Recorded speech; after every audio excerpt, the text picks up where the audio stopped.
what makes a man a man? We have a lot of presuppositions about what a man is and what, let's just get real for a minute. This, if you hadn't figured it out yet, this is a Christian podcast. Now, I know you're looking at me and him and you're like, really?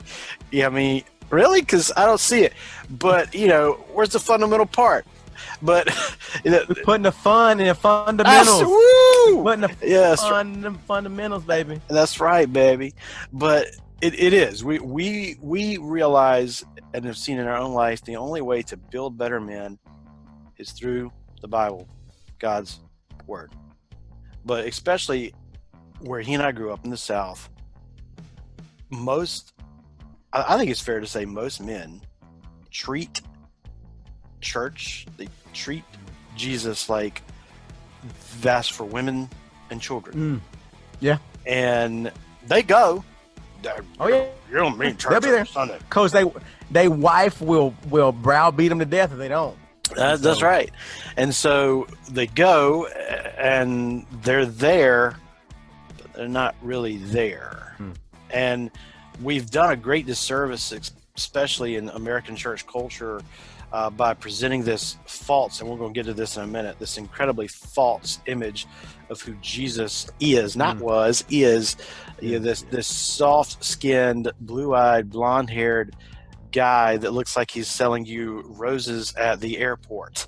That is not who he is. We're going to talk about, the making of a man, everything from how to behave in certain situations, because even if you can kill somebody with a spoon, there's going to be a time, brother, that you need to put on a suit and a tie. I be on my suit and tie. This segment is sponsored by Justin Timberlake, suit and tie. But there's going to be a time that you got to do that. There's going to be a time you actually need to know how to dance in certain situations with your wife and your daughter. I believe that, man. I believe that. And we can debate about that a little bit. Look, no, exactly. That's a good thing. We can have some opposite opinions here. Yeah. But man, I'm telling you, like I had my 20th year anniversary last week, right? 20th of this month. 20 years, baby. And just by the way, this is never mind. We'll talk about that later. Filter caught that one. Anyway, but we were out. No.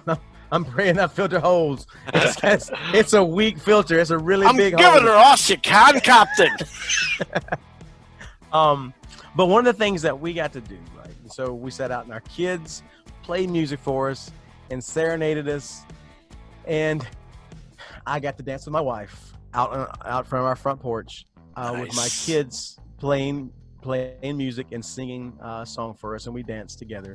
And so, yes, I would say learning at least to do the 8th grade, well, more than the 8th grade sway. The 8th grade sway. It's probably a good idea. So I'm with you on that, man. I ain't gonna crack you over the head for that one. I love a good salsa, but that's another story.